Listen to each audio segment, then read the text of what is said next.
Thank you very much. አመሰግናለሁ።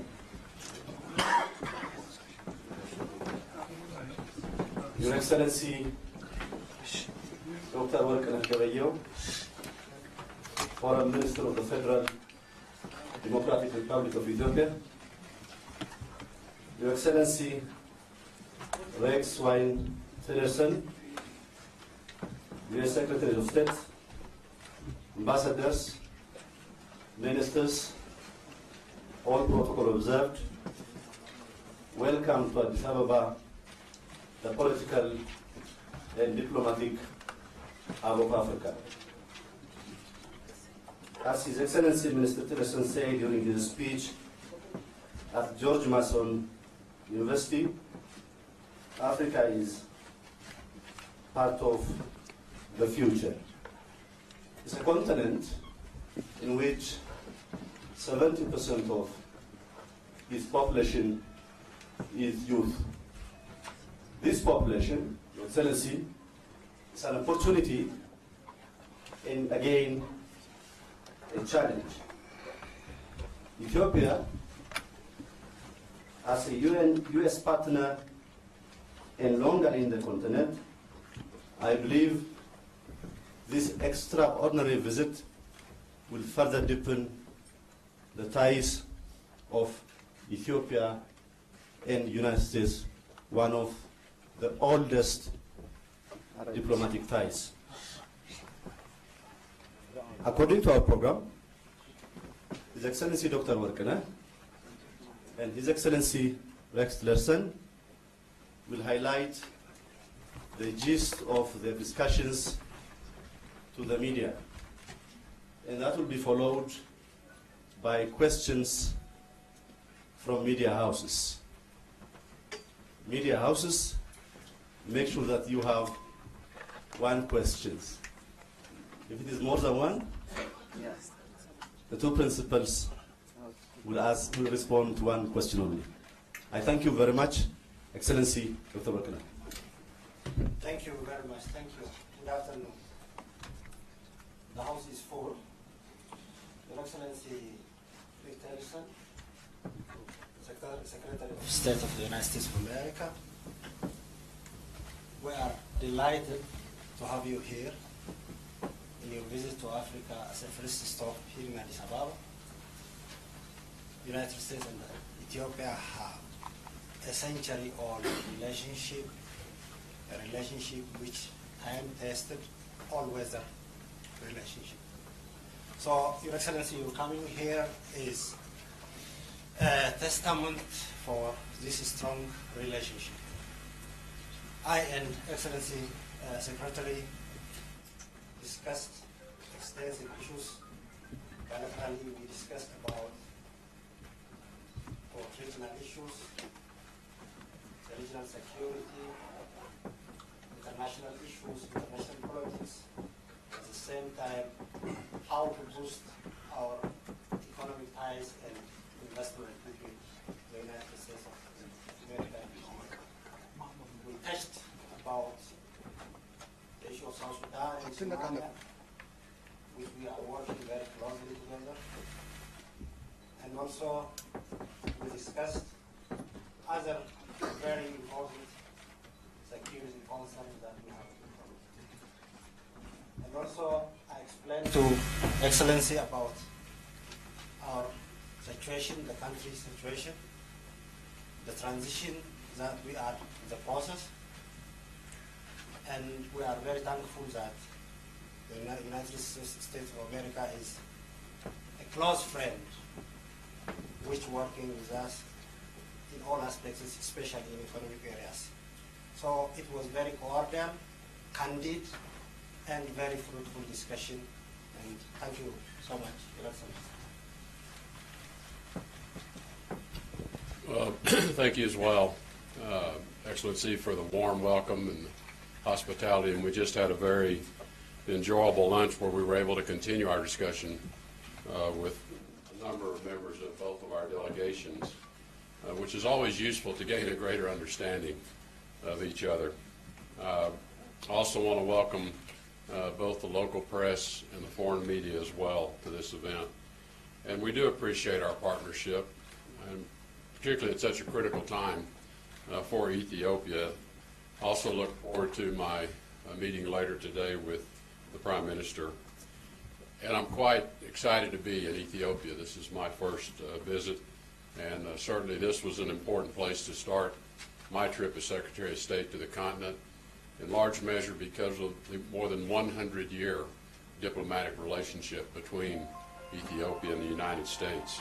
It's been an enduring relationship, as the Foreign Minister described it, an all-weather relationship that even when storm clouds gather, we remain friends and have always worked through challenges together.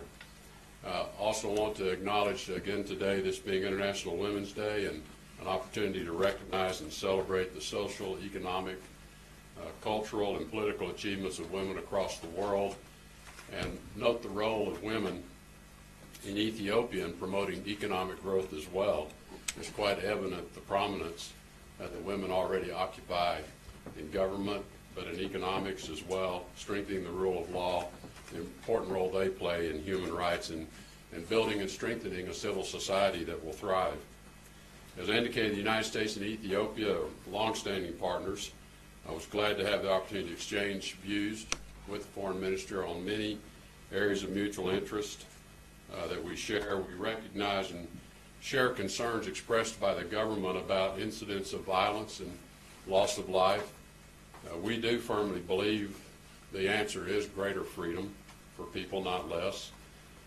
We recognize the transition that is underway in Ethiopia, the first ever voluntary transfer of power. And I view this as a very positive symbol of the strength of this very young democracy in Ethiopia, a peaceful transition of power.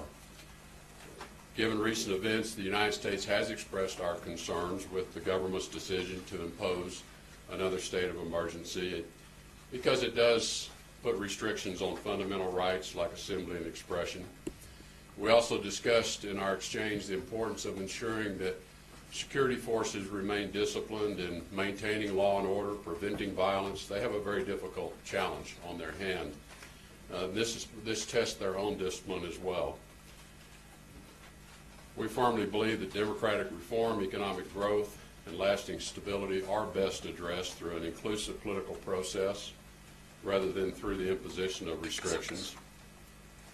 And we encourage the Ethiopian people as well to maintain patience, maintain support for your government through this change, through this transition, but also in pursuing this journey of democracy, which takes time and effort. Democracy is not easy. It takes a lot of work. But staying with it, lasting change will come about, and do not resort to violence. Violence is simply never a solution. I was able to raise these concerns because of this very, very strong relationship that exists between Ethiopia and the United States, and we share so many values as partners. We want Ethiopia as a country to succeed and prosper, and we're confident that they will succeed and prosper, providing many, many economic benefits, not just for the Ethiopian people, but for the neighboring countries in Africa, and ultimately for U.S. business interest as well. We welcome the proactive steps that have already been taken with the release of thousands of prisoners, including journalists and political leaders, and we encourage additional concrete measures to allow greater political freedom of expression. As the seat of the African Union, Ethiopia plays a critical and significant role in leadership in the region, throughout the continent and the world, and we appreciate its efforts to further our mutual goals of peace and prosperity on the continent. This is especially true of our shared security interest as the largest contributor. Ethiopia is the largest contributor to UN peacekeeping operations. They play a vital role in AMISOM in Somalia, as well as peacekeeping efforts in Sudan and South Sudan. We have shared treasure together in trying to advance the cause of peace, and we have shared blood together in this advancement of the cause of peace, and we acknowledge that. Ethiopia's influence in supporting the security of Somalia and Djibouti are particularly important at this time to keep global commerce routes open. These routes through the Red Sea affect billions of people around the world in terms of their economic stability. And we discussed the United States is eager to help Ethiopia liberalize its economy. We think it's going to bring great opportunity and attract many business interests as they continue the process of reform and liberalization, strengthen its judicial and commercial institutions, and assist in humanitarian emergencies here and throughout the region, including the almost 1 million refugees that currently reside in Ethiopia. And we need to recognize Ethiopia's generosity in hosting those refugees. The United States is a long-term friend and partner of Ethiopia. We look forward to working with you as the people of Ethiopia seek greater peace, democracy, and prosperity, all of which we know you will succeed in achieving. Thank you. Thank you so much, Excellencies. Now back to the media. Babu Yared. From EBC.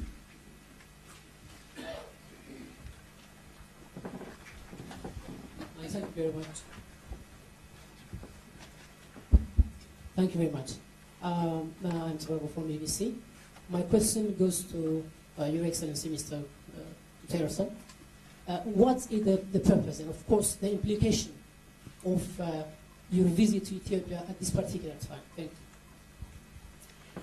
Well, as I indicated, this is a very, very long-standing relationship, more than 100 years. Ethiopia is a large population country. They are an important security partner in the areas that I've already touched upon. And we also see Ethiopia's journey towards democracy.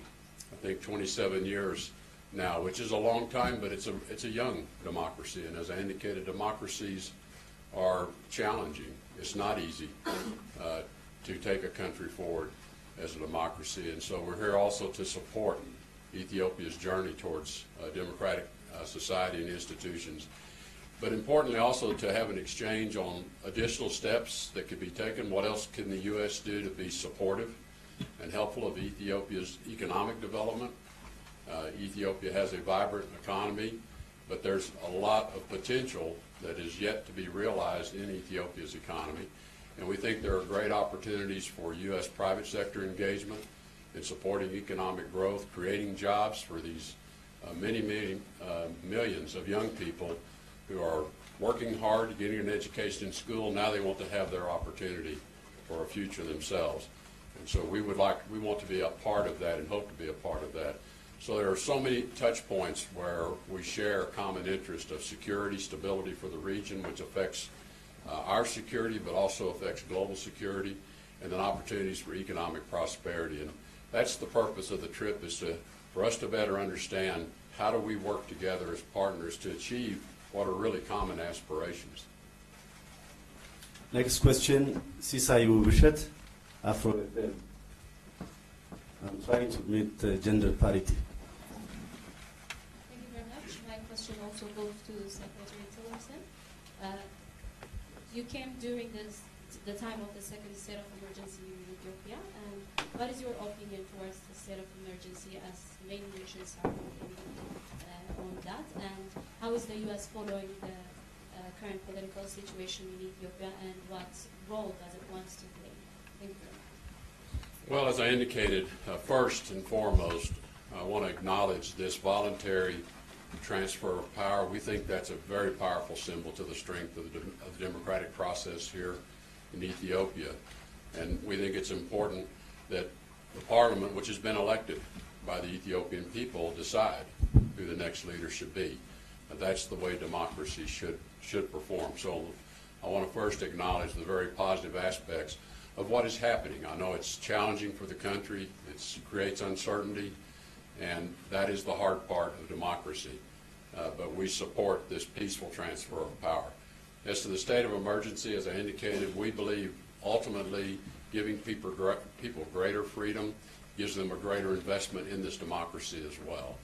And so while we appreciate the government's responsibility to maintain control and not allow violence to break out and harm innocent people as well who may become victims of violence, it is important that the country move on past the state of emergency as quickly as possible. We hope that can occur As I said, we're encouraged that a number of steps have been taken to release large numbers of people who have been detained. That's an important step. But the citizens of Ethiopia have a responsibility as well to behave in a nonviolent way. And we hope the government allows that nonviolent expression to take place. This is all part of understanding how to best serve the citizens of Ethiopia. Thank you very much. Grum Chala from CGTV, international correspondent based in Addis. Thank you very much, Grum CGT, and Mr. Minister, thank you very much, as well as Mr. Secretary. The Ethiopian Airlines over the past few years has spent about $20 billion, that's Ethiopian money, invested in the United States and Boeing company, to be particularly straightforward. Now, when it comes to those, the money spent, 100,000 plus jobs were created in the United States. When it comes to the investments of the United States to Africa, Ethiopia particularly, we don't see much.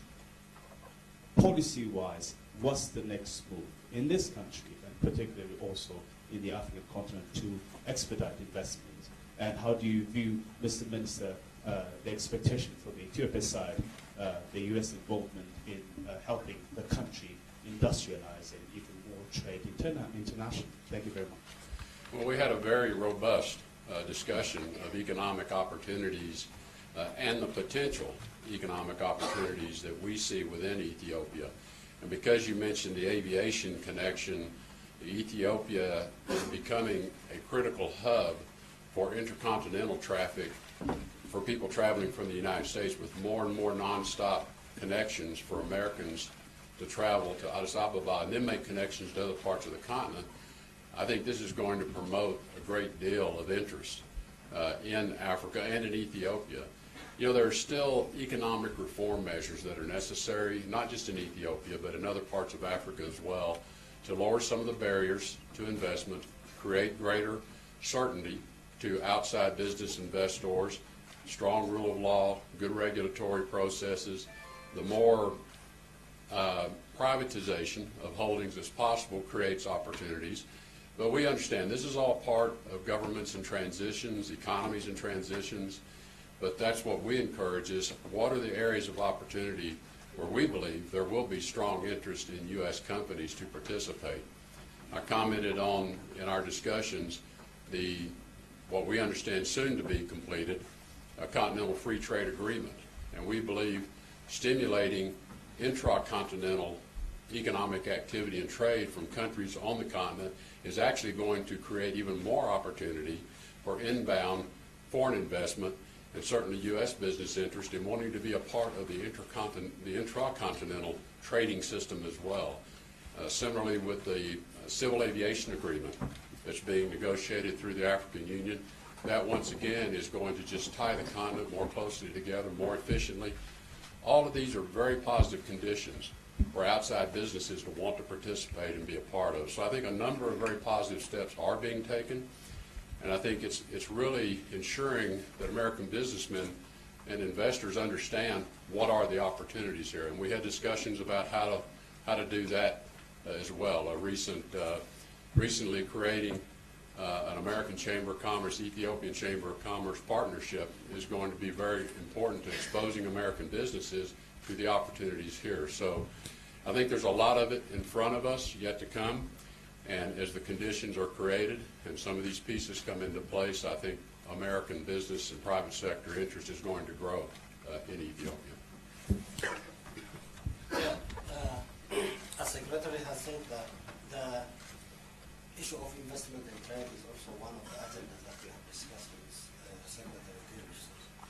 Africa is a future continent, as Secretary said, and Africa is a population who have more than 70% of youths and skilled.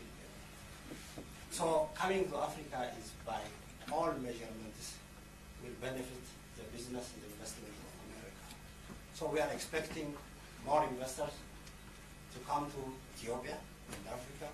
We are expecting more business from here to United States of America and from America to Ethiopia. Ethiopian Airlines is one of the largest airlines who have the largest passengers from here, from Africa to the United States of America and vice versa. This trade relationship will continue, and we hope that this visit also assist a lot to this boosting this investment in trade. Last question, Kylie Atwood, CBS. Thank you. Secretary Tillerson, I want to pivot to North Korea for a moment here. South Korea now says that Kim Jong-un is willing to negotiate with the U.S. on abandoning his nuclear program. You said that you are listening to North Korea, and you said that the message from them will come very explicitly. Is this the message that you needed to hear? And are you worried that the South Koreans are overeager? Can the U.S. now commit to negotiations with North Korea? And I have to ask you one more question about Russia. Only one question. I got cut off last time. Can I ask one more? Thank you. Russian Foreign Minister Lavrov is said to be here in Ethiopia at the same time as you, and the Russian embassy says he's actually staying at this same hotel. He says there have been talks of you and he meeting. Do you plan to meet with him while you're here? And if not, what does that say about U.S. diplomacy? That you refuse an opportunity to meet face-to-face to express U.S. frustrations over Russia's continued military campaign in Syria? Thank you. I think there's 5 or 6 questions. I'm sorry, but we had to do it. First, with respect to North Korea, I think as President Trump has indicated, potentially positive signals coming from North Korea by way of their intra-Korean dialogue with South Korea. We maintain very, very close communication with President Moon of the Republic of Korea. They're keeping us well informed of their meetings, the content of those meetings and the nature of those meetings. And we're providing them input as well. In terms of direct talks with the United States, and you asked negotiations, and we're a long ways from negotiations. I think we just need to be very clear-eyed and realistic about it.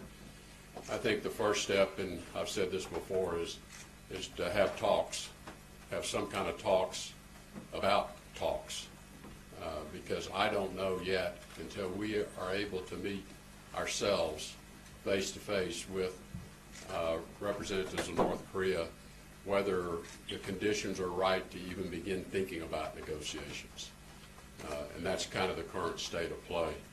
With respect to my meeting, Foreign Minister Lavrov, I've lost track of how many meetings he and I had last year. So any notion of us rejecting diplomatic engagement is really silly. That's just silly. We have had extensive negotiations, contact, dialogue. We have strategic dialogues. We have a number of mechanisms by which we talk to one another. I was unaware Foreign Minister Lavrov was going to be here at the same time I was until a couple of days ago, and I'm unaware of any outreach to want to meet until I was on my way over here. My schedule's largely set, so if it doesn't work out here, he and I see each other often around the world, and we have each other's telephone numbers, and we do use them. I thank you, Excellencies. Thank you, media houses.